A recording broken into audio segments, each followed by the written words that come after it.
तो उन्होंने समाज को जगाने के लिए सामाजिक आंदोलन शुरू कर दिया और 7,643 जातियों को एक सूत्र में बांधकर वो राज सत्ता के केंद्र तक पहुंचने का प्रयास किया और अपने उस प्रयास में वो पूरी तरह से सफल रहे, हमने देखा है।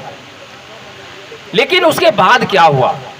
उसके बाद हम देखते हैं कि हमारे जो नेता हैं, हमारा जो नेतृत्व कर रहे हैं, समाज का नेतृत्व कर रहे हैं, वे सच्ची बात कहने से डरते हैं।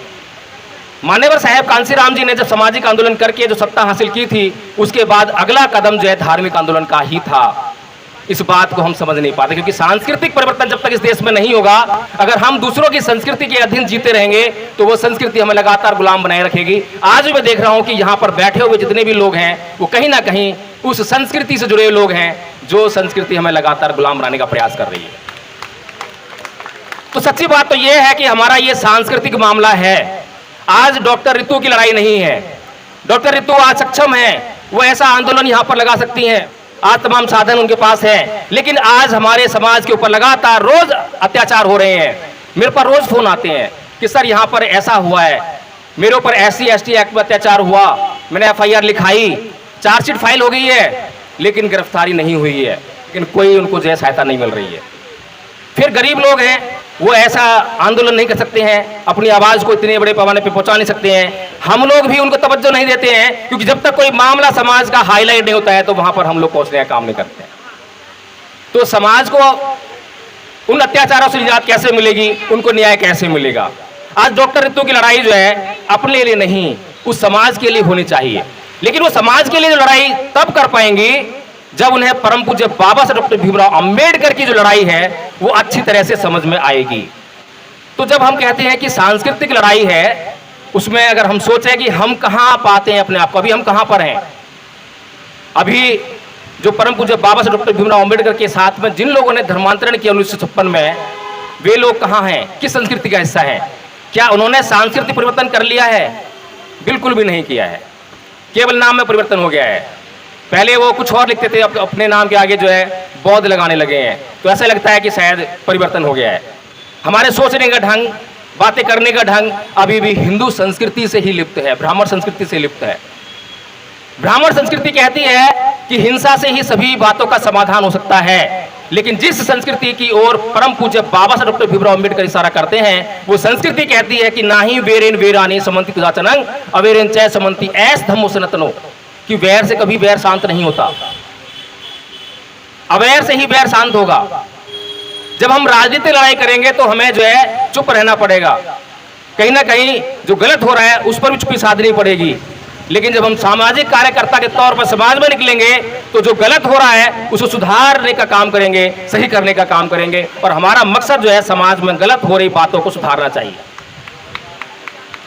आज अगर हमारे ऊपर अत्याचार वो प्रिंसिपल कर रही है इस कॉलेज की, तो परम पूज्य बाबा साहेब जिस संस्कृति को इशारा करते हैं और जो उसके शास्ता हैं महाकाल तथागत बुद्ध, वो ऐसे लोगों को अपराधी नहीं कहते। वो चोर हो, हत्यारा हो, बलात्कारी हो, तो तथागत बुद्ध जो है उसको अपराधी से पहले वो कहते हैं कि ये बीमार है, ये आदमी बीमार है। वो डॉक्टर सविता जो प्रिंसिपल है इस कॉलेज की, जिसमें से कि डॉक्टर रितु को वहां से रस्टिकेट किया गया है, तो वो जो महिला है वो मानसिक बीमार है। अपराधी तो है, अपराध तो कर रही है, अपराध को संविधान निश्चित करता है, कानून निश्चित करता है कि वो अपराधी है, लेकिन तथागत बुद्ध बोलते हैं कि वह जो है बीमार है और बीमार का इलाज करना चाहिए। और बीमार का इलाज करने का, ऐसे बीमारों को इलाज करने का अगर कहीं पर कोई सिस्टम है तो वो तथागत बुद्ध का धम्म है। तो कहने का मतलब ये है कि हम, क्योंकि राजनीति जब करेंगे तो हम ऐसे लोगों का इलाज नहीं करेंगे, हम संघर्ष करेंगे, हम अपने आप को जबरदस्ती संघर्ष में ला देंगे। और युद्ध कहीं पर भी हो, कोई सा भी युद्ध हो, चाहे वो हमारे हित के लिए हो, चाहे किसी के भी हित के लिए हो, लेकिन युद्ध में कोई ना कोई तो मारा जाएगा, वहाँ सुरक्षा नहीं है। लेकिन भगवान बुद्ध जिस तरफ इशारा कर रहे हैं, जिस संस्कृति की बात परम पूज्य बाबा साहब कह रहे हैं, उसमें दोनों तरफ के व्यक्तियों की सुरक्षा निहित है। वहाँ कोई मरने वाला नहीं है, दोनों सुरक्षित रहेंगे। तो कहने का मतलब यह है कि इस देश में कुछ लोग जो है राजनीति करने के लिए कुछ भी कहते हैं, कोई भी आंदोलन चलाते हैं। जो लोग वो आंदोलन चला रहे हैं उनका मकसद क्या है? वर्ग भेद पैदा करना, वहाँ संगठन है, यहाँ संगठन है, मेरा दल है, तेरा दल है, वह संख्या का मामला है। ये तथागत बुद्ध संख्या की बात नहीं करते, गुण की बात करते हैं। वे समाज सुधार की बात करते हैं। मैं यूट्यूब के माध्यम से राजेंद्र पाल जी को सुन रहा था, यहाँ पर आए होंगे, रतनलाल जी को सुन रहा था, अभी एडवोकेट भानु प्रताप सिंह जी भी बैठे हुए हैं, उनको भी कई बार सुना है।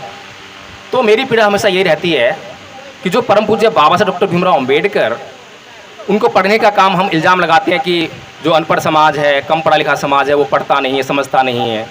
लेकिन जो प्रबुद्ध वर्ग है, जो पढ़ सकता है, सोच सकता है, चिंतन कर सकता है, कोई प्रोफेसर ऐसे ही नहीं बनता, डॉक्टरेट करता है, पीएचडी करता है, बहुत बड़ी रिसर्च करता है, उसका दिमाग का जो है परिष्कार हो जाता है, सोचना समझना स्टार्ट कर देता है। तो अभी तक हम लोगों ने परम पूज्य बाबा साहब डॉक्टर भीमराव अम्बेडकर के सिद्धांतों पर सोचना समझना शुरू क्यों नहीं किया है? अगर इंद्र कुमार मेघवाल के ऊपर अत्याचार हुआ और वहां पर जाकर जितने भी नेता हैं बड़ी बड़ी बातें कर रहे थे, मार डालेंगे, ये कर देंगे, वो कर देंगे, छोटा सा काम कर रहा था कि ये अत्याचार किसी व्यक्ति के ऊपर नहीं हुआ है, पूरे समाज के ऊपर हुआ है। और जो मुआवजे की बात हो रही है, नौकरी की बात हो रही है, वो उसके लिए तो मुआवजा हो सकता है, उसके साथ तो न्याय हो सकता है, लेकिन अत्याचार क्योंकि समाज के ऊपर हुआ है तो समाज के साथ न्याय कब होगा? और परम पूज्य बाबा साहब डॉक्टर भीमराव अम्बेडकर ने इस बात में साफ साफ कहा है। लेकिन हम लोग लाग लपेट करने वाले लोग हैं। अगर जहां पर भी अत्याचार होता है वहीं पर धर्म परिवर्तन का कार्यक्रम शुरू होने लग जाए तो मैं कहता हूं कि मनुवादियों के पूर्वज भी जो मर गए हैं रोने के लिए मजबूर हो जाएंगे। और एक समय ऐसा आएगा कि जब सांस्कृतिक परिवर्तन हो जाएगा, सांस्कृतिक परिवर्तन में डॉक्टर सविता जो हमारे खिलाफ काम कर रही है, अगर उसके दिमाग का परिष्कार हो जाए तो वही डॉक्टर रितु से आके माफी मांगे कि गलती होगी मेरे से, मैं क्या कर रही थी, मैं बाबा साहेब के बच्चों का अपमान कर रही थी, जिस बाबा साहेब ने हिंदू कोड बिल के माध्यम से मुझे यहाँ बैठने का अधिकार दिया, मैं उसका अपमान कर रही थी। तो कुल मिलाकर यह है कि हमारे भीतर जो है, जो संविधान और कानून जो हमारे पास है, संविधान और कानून हमारी जो है क्षण रक्षा करते हैं, इंस्टेंट रिलीफ देते हैं, लेकिन परमानेंट रिलीफ अगर कहीं पर है तो वो केवल और केवल बुद्ध के धम्म में है, सांस्कृतिक परिवर्तन में है। इसलिए हमें जो है ये जो इंस्टेंट रिलीफ है, किसी ने मुझे गाली दी, किसी ने मुझे मारा, या किसी ने मेरे ऊपर हमला कर दिया, किसी ने जातिवाद अत्याचार कर दिया, तो एफआईआर तो करानी पड़ेगी, बात ठीक है। लेकिन एफआईआर कराने के बाद क्या वो मनुवादी व्यक्ति सुधर जाता है? क्या उसका मन शांत हो जाता है? नहीं होता, उसके अंदर बदले की भावना जागृत हो जाती है।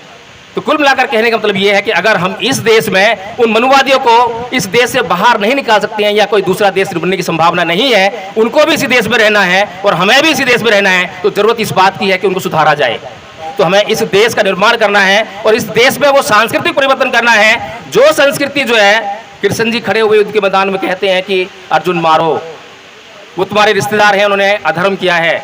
लेकिन तथागत बुद्ध जब अंगुलीमाल को सुधारने के लिए जाते हैं तो वहां वो मारने के लिए नहीं कहते किसने पाप किया है, इसने 1000 लोगों को मारा है। वे निहत्थे जंगल प्रवेश करते हैं, कोई हथियार नहीं है, कोई सेना नहीं है, और उसके चित्त परिवर्तन करके सुधार के उसको जो है वापस समाज में लेकर आते हैं, भिक्षु बना देते हैं। और वही भिक्षु जो कल तक हत्यारा था, सुधरने के बाद उसी समाज के कल्याण के लिए काम करने लगता है। इस तरह की सांस्कृतिक परिवर्तन की आज हमें जरूरत है, जिससे कि हम परमानेंट एक अच्छी स्थिति में आ सकें। हमें व्यवस्था बनाने की जरूरत है, हमें दूसरे लोगों के द्वारा जो अत्याचार कर रहे हैं उनकी व्यवस्था को बारीकी से समझने की जरूरत है कि वो किस तरीके से अत्याचार कर रहे हैं, क्या पैमाना है और क्या उसका रिलीफ हो सकता है।